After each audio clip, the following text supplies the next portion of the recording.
Yeah, Marc, I'm super happy to have you here today on our Better Tech Leadership podcast. Um, I think it will be a really interesting talk because you are involved in pretty fresh thing, as we discussed it before.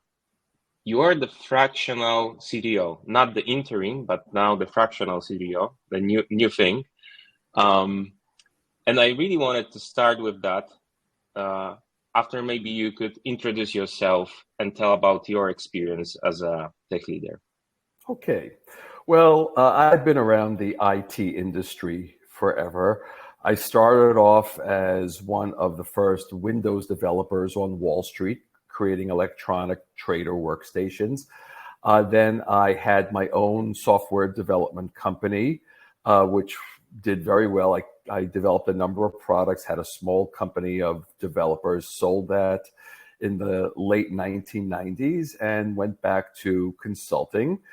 Consulted for a lot of startups during the dot-com boom. And then I landed at Citigroup, where I was chief architect of the investments of the investment bank, notably the equities division, which had about 10,000 people in it, about 1,500 IT people. So I was chief architect there, reporting to the CIO.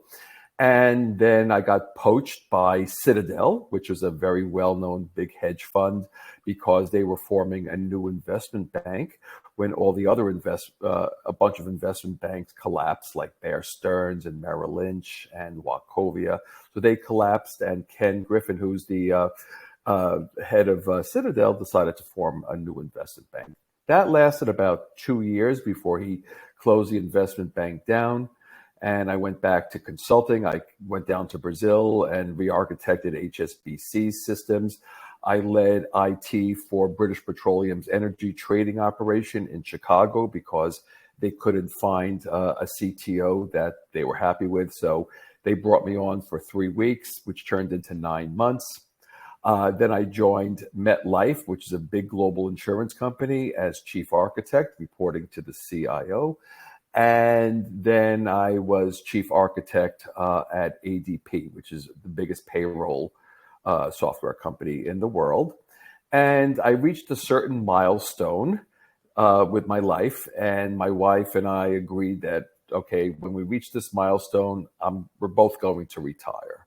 So all of these years, people had been coming up to me with ideas. They were saying, okay, Marc, I have an idea for an app.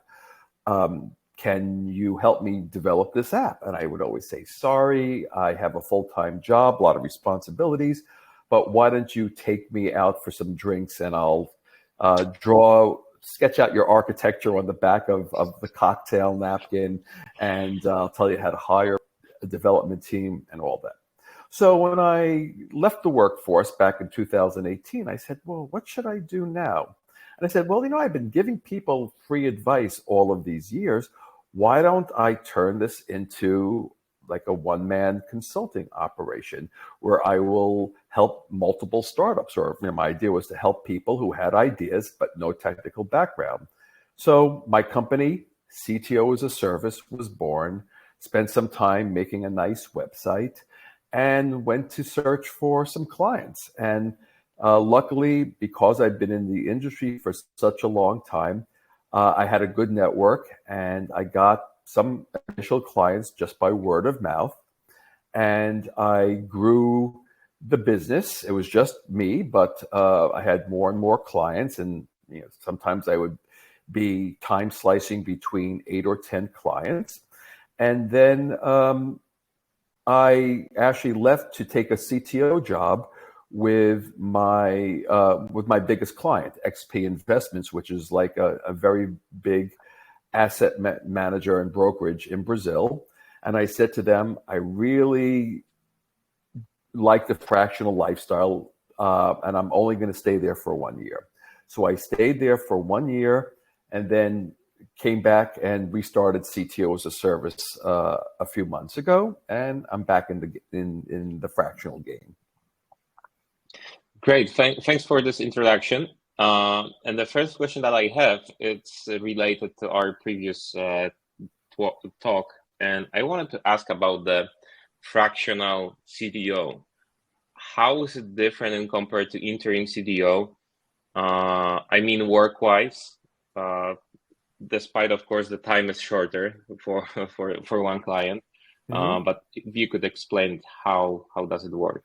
Okay, and so in my mind, the distinction between fractional and interim is that with interim, you're there with one client and you're usually working 40, 50 hours a week, but that's just for one client. And usually the role of an interim CTO is either to fill in the CTO position between the time that the existing CTO leaves and when the company hires another full-time CTO. So you're there really serving as the full-time CTO, but you understand that you're doing it on a consulting basis, but you only have a single client. With fractional CTO work, you have multiple clients. So the thing is, for a lot of companies, hiring a fractional executive is very cost effective because you can see what the difference is. With an interim CTO, you usually have to pay a regular CTO salary. With a fractional CTO, some CTOs or some fractional executives charge by the hour, some charge by the month, some charge retainers or project basis. I happen to charge by the hour. And what makes the fractional model good for a lot of companies is that they only pay for the time that they actually use.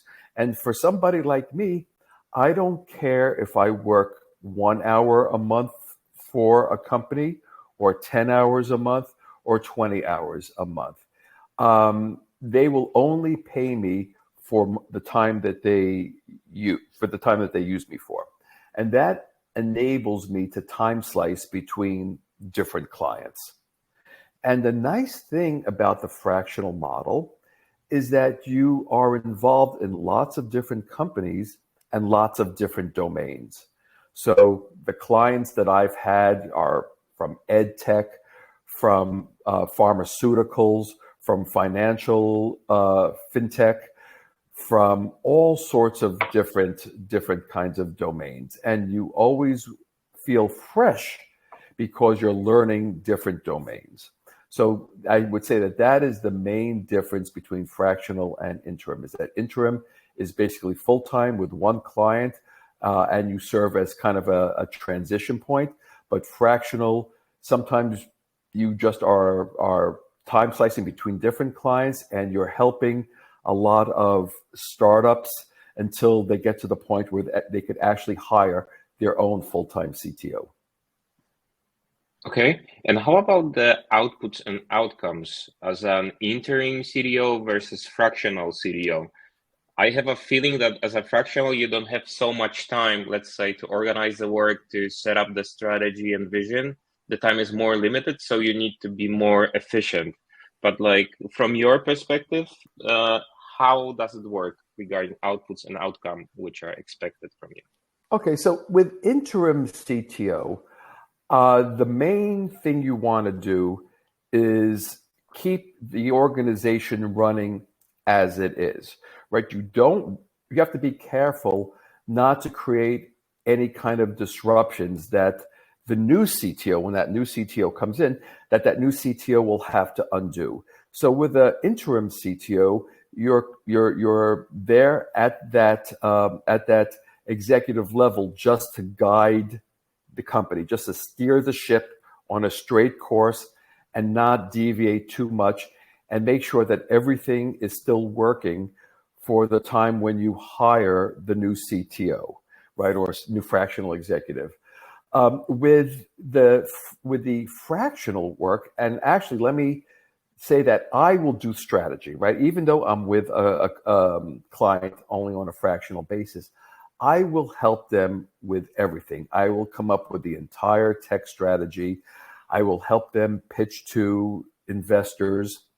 I will do a lot of the things that a full-time CTO would do, including doing the architecture, running the development team, coming up with helping come up with the sprints if we're using kind of an agile method. So I will do everything, but I will do it in this kind of compressed time frame, right? So because people are paying me by the hour, I have to make sure that every hour that I put in is filled with work. I don't have the luxury, being a full-time CTO or even an interim CTO. I don't have the luxury of getting paid but not being productive at times. I have to be productive for my clients at every minute that I charge. Okay, and I really like the data. So I'm wondering, do you have your favorite KPIs for the engineering teams? For, let's say, not small startups, but like for established organization or already the startups of the validation phase where you have already some engineering teams. Do you have any KPIs that you like to monitor or check? Yeah, it's just, it's what it depends. There are different kinds of CTOs, right? So if you're a CTO who is not really running the development organization, maybe you're leaving that to the VP of engineering. And as a CTO, you're just involved with meeting with the executive board, with the CIO, who you usually report to, and just coming up with strategy, then the KPIs are a lot different than when you're running a development organization. So when you're running a development organization as an interim CTO, the thing you want to make sure is that you're delivering on time and under budget, right? That's always the thing that a CTO is concerned about. Sometimes you are not concerned with the latest technology or scaling 10 times, although you could be, right? But I think that for an interim CTO, since your mission is to do no harm, the KPIs that you look for is, do you have a team that's delivering on time and under budget, right? So I think that, and that's a little bit different, although not that different from the fractional CTO who works with startups, where again you have to deliver on time and under budget. But the interesting thing with the fractional CTO is that you have startups who are sometimes being bootstrapped with friends and family money, right? Or they have some sort of pre-seed money, but they don't have that much money to work with. They're often working with a remote development company. And so the KPIs are just to make sure that the founder's vision is getting delivered on time and within that little budget that the founder has. You mentioned really interesting point about the challenges of the CTO. It's like timing and under budget, so that's for sure. But in your career as a CTO, could you describe like biggest challenges or maybe the challenges that are common as a CTO on the long term or on the short term period? Right. So I would just say that as a CTO, just making sure that you have very high performing teams, and just making sure that you have as little turnover as possible, and that you're constantly engaging your team. So what do you do to make people interested? What you could do is you give them very interesting work. You have to make sure that they're constantly engaged. So you have things like lunch and learns. You bring in guest speakers. You're getting them interested in new technology. You're making sure that you have a lot of interaction between the teams and that nobody is developing in a silo. So those are the typical challenges. Some of the more interesting challenges is when you have what I call resume-oriented development, right? And with resume-oriented development, somebody will read something on a website like InfoQ or the ThoughtWorks, one of the ThoughtWorks seminars. All right, this is the interesting thing. ThoughtWorks, which is a very well-known IT consulting company well, it's global now. They'll come up with every month they have their tech radar, and they've identified things that that are like the latest and greatest in technology. They'll have their whole thing, their buy, hold, and sell kind of gradings, but they will talk about technologies that might be interesting to them. And then you get developers and architects who will all of a sudden rush into this technology and say, okay, our next new system is going to be developed with this one technology that's being developed by a single developer on GitHub. Maybe there's no other people developing it, and you have no idea if this technology or this framework is going to be around a few months from now or a year from now, and who is going to support this and how we, so it's that's the interesting thing, is controlling people's enthusiasm while keeping people interested. And so that's always the challenge of being a good CTO or even a chief architect, is making sure that you keep your developers and your IT staff interested, but also making sure that you don't have an entire application stack filled with resume-oriented development items. It's a really cool name. I heard about the hype-driven development because I run an agency, JavaScript agency, and you can imagine how many different new frameworks and libraries are coming. So I've been there, done that. So yeah, you hear with JavaScript frameworks. Okay, some people they want to use Next.js, some people want to use Vue.js. I mean, it just seems to me that there's new frameworks coming out every day in the whole JavaScript or TypeScript ecosystem, and so you have to be really, really careful with that. And then you also have to use vulnerability and security tools like SNCC, right? It's just to make sure that whatever packages you're dragging in, they don't have security problems. And so, yeah, it's a very tricky thing. Sometimes the CTO can handle that himself, or sometimes you trust the VP of engineering. Since the VP of engineering is the tactical day-to-day person, you trust the VP of engineering to do that, but you also have to give the VP engineering his marching orders. Like, hey, you have to make sure you adhere to certain guidelines when you adopt new technology, right? So that's an important part about being a CTO. And how about those high-performing teams? I'm wondering, what are your best practices or lessons learned? How to build those? What would you advise?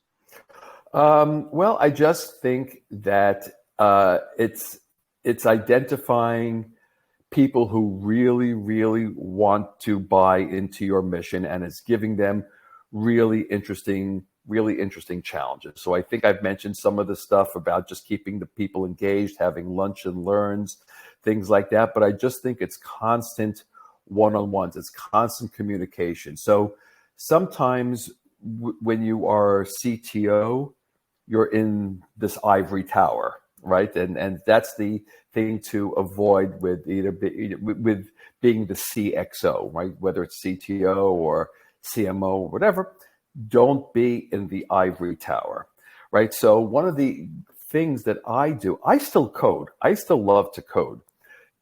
When I was, for instance, at XP, I developed this entire distributed calculation grid framework that we used for risk calculations. And I coded it and I architected it myself. And I gave presentations to the developers. And, the developers really appreciate the fact that the CTO is actually in the weeds and coding and not being a person in this ivory tower. And I think that when word gets around that, hey, come work for Marc, then you actually can build, can get a lot of the A-player type candidates, and then you have all the people from other divisions of the company to want to transfer and work for you, which is another problem, but we'll talk about that another time. And regarding those high-performing teams, so last month we are in the recession phase, right? So there is not a lot of money, and probably everybody is looking for savings, right? The CFOs are pushing probably the lead team on how to do those savings, and this is really important thing for the engineering teams too.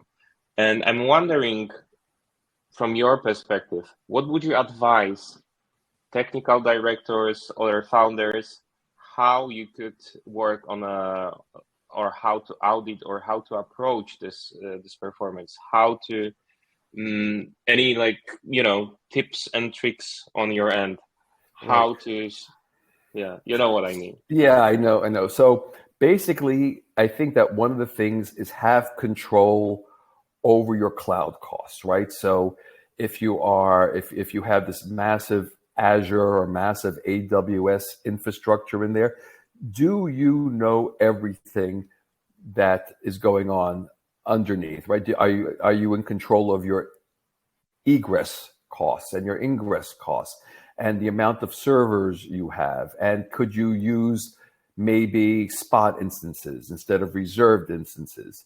One of the things that is becoming more and more popular is to have audits. But there are companies out there that specialize in auditing your cloud infrastructure, and they claim to save companies lots and lots of money. And so have frequent audits of your cloud infrastructure.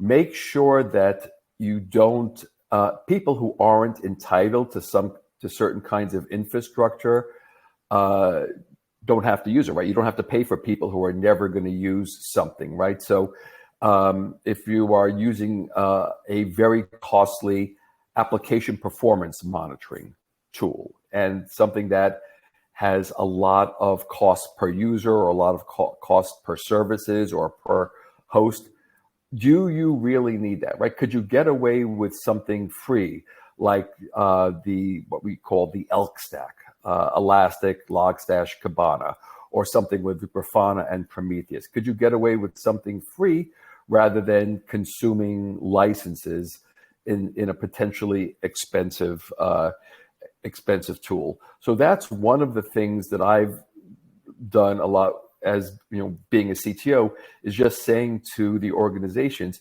examine your costs, make sure that you are allocating your costs correctly, make sure that your licenses are allocated in a very strategic fashion. Great, and then thanks. again, we're not going to, this is another conversation, but I'm going to mention ChatGPT. and I've been asking ChatGPT questions, and it's not going to be too long before you're going to be able to use these large language model tools very, very effectively. So that's another potential cost savings, but that's probably a few years down the road.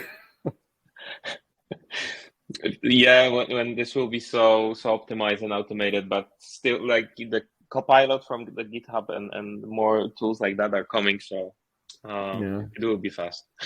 No, it's interesting because Martin Fowler just had a blog post yesterday about how the head of ThoughtWorks Technology in China actually used ChatGPT to plan how to write a JavaScript-based application. I don't know if you read this, but it's really interesting because ChatGPT, he gave ChatGPT some constraints about the JavaScript frameworks to use and which one and how he wants to use it.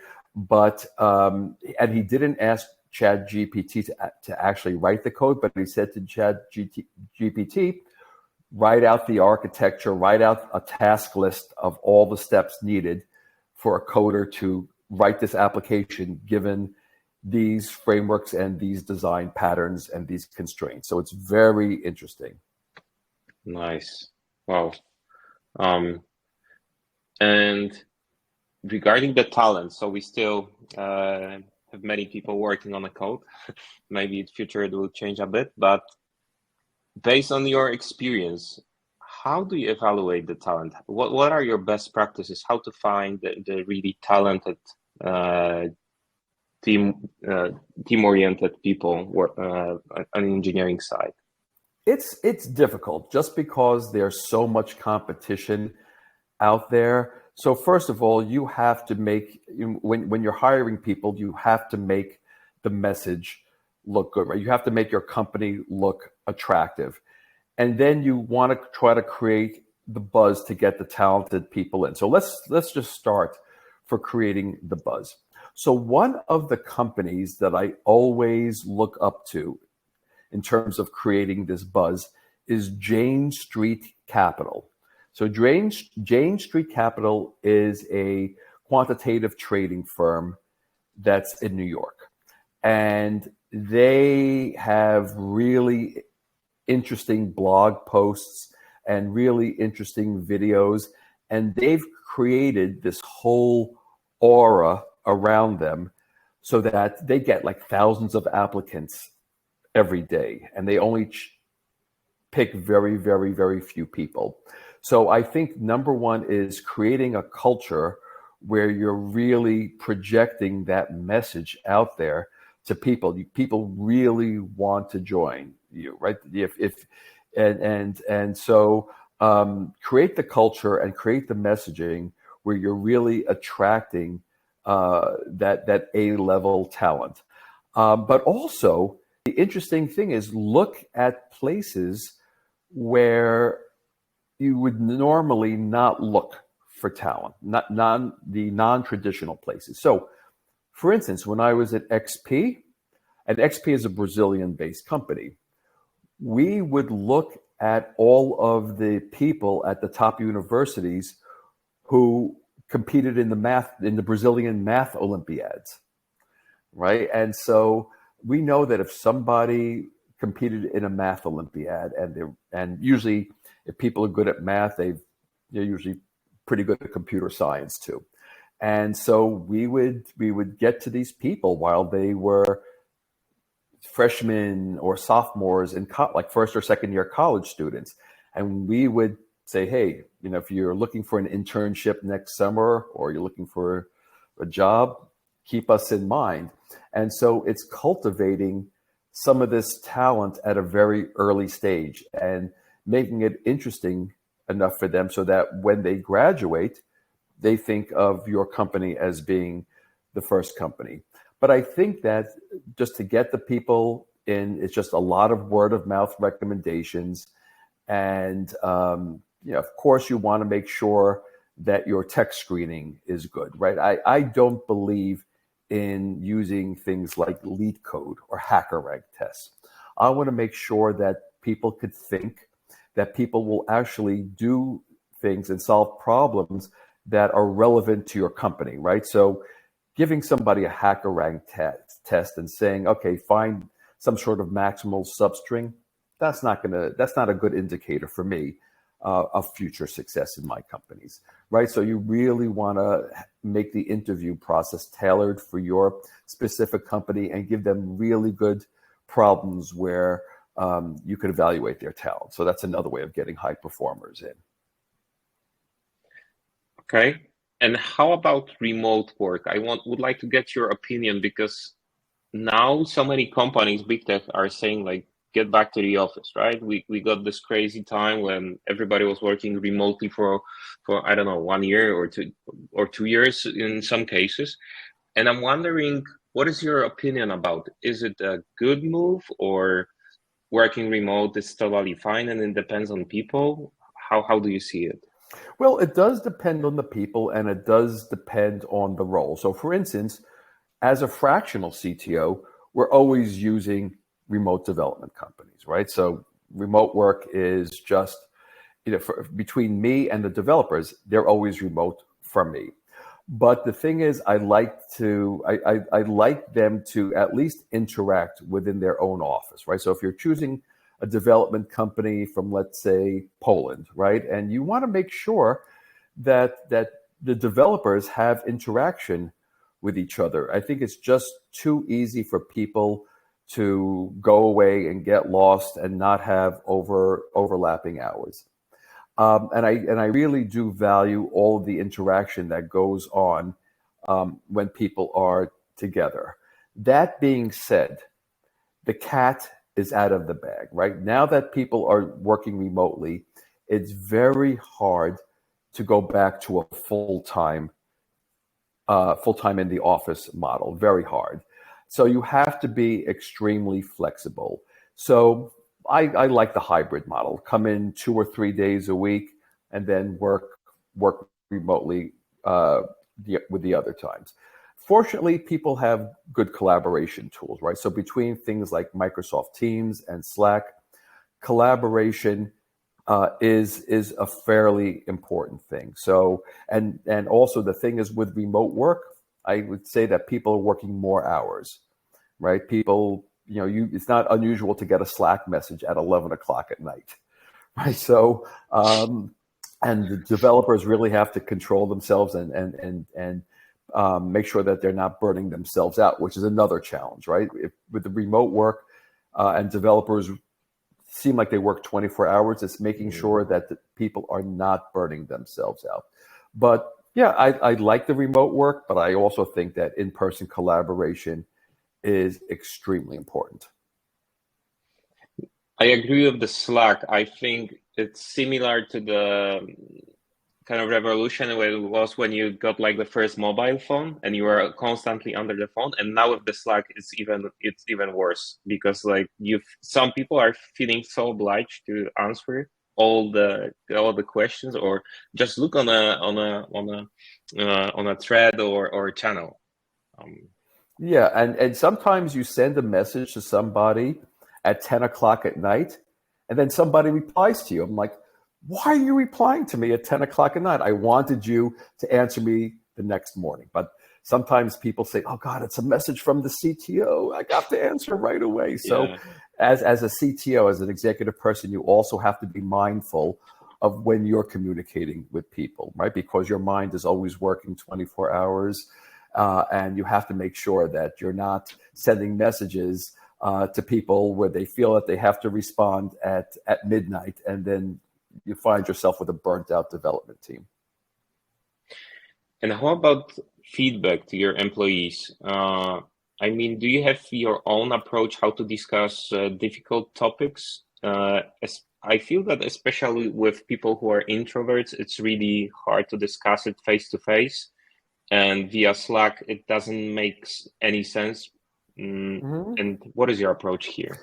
Never underestimate the power of a good cocktail and a good bar, right? And some of the most difficult conversations I've had is outside of the office, when people feel a little more comfortable. So just to kind of ease into the topics, right? So that's I come from a culture like the old Wall Street culture, where a lot of stuff is done kind of in a setting outside of the office. Of course, being a fractional CTO and having a remote development team, the difficult conversations are a little bit harder to have at your local pub. But still, you have to have some of these conversations, and the hardest part is telling a developer that they're just not working out for a project. But then again, it's not that difficult, because when you're dealing with these remote development shops, if somebody is not working out and you have to let a developer go, they just move on to another project, right? So actually, with a fractional CTO, it's not and it's not hard to have these difficult conversations, because people will just move on to another project. That's a really good point. But in case when you need to let somebody go, I mean, in your maybe previous companies where you work as a CTO, firing people is always really, really hard. But I think it's needed at some point. And I'm wondering, when do you decide, or what is your process behind it? What factors do you take into consideration if Right. if you have to fire somebody? Well, in a lot of corporations, unless somebody has to be fired for misbehavior, you always put somebody on a PIP, which is performance improvement plan, right? So the way that I do it is I take that person. If you give somebody a PIP, I like to take them out of the normal flow, and I like to give them a special project, maybe something that I've wanted to do for a while, that I just didn't have the bandwidth to do, or I just didn't have the resources to do. And you say, okay, this is something that's really important for me. I'm giving you a special project. Let's see if you could come up with something, create something yourself. And sometimes that's the way that you can save a person from being fired, right? Is that, okay, you realize that somebody's very talented, but they're just, for some reason, not working out with the current team, but they are valuable to the company. But sometimes you find out that maybe somebody is just not working out. And when it's time to let this person go, at least you have facts on the table, right? It's, okay, we put you on this performance plan. These were your milestones. These were your goals. You didn't fulfill this. So, we have to let you go, right? But you want to do it in the most humane way possible. People have families, and you just want to make sure that you give these people a very soft landing as far as delivering the message. Okay.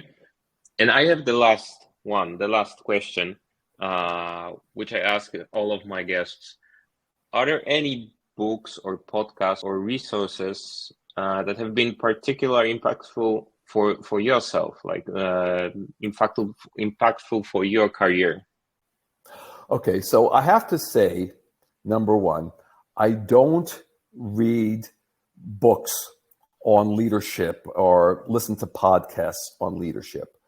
Why do I say that? Because every environment is so different, right? It's I come from a Wall Street environment where I used to walk onto the trading floor, and if your system is not working, a trader would take an ashtray and throw it at your head, right? And no podcast is going to prepare you for that. I tend to listen. I tend to read stuff and listen to stuff which is more technical and informative in nature. So one of my favorite podcasts is something called Co-Recursive, which they talk about systems that are built and stories about developers or tech leaders that actually tell you interesting stories about their careers. As far as books go, enterprise integration patterns was always like the big one for me. So more architectural books. The great one is, I forget the name of the book. It's very well known, but it's like designing data intensive applications. It's something that every senior developer and every architect should read just to understand what it takes to develop distributed systems at scale.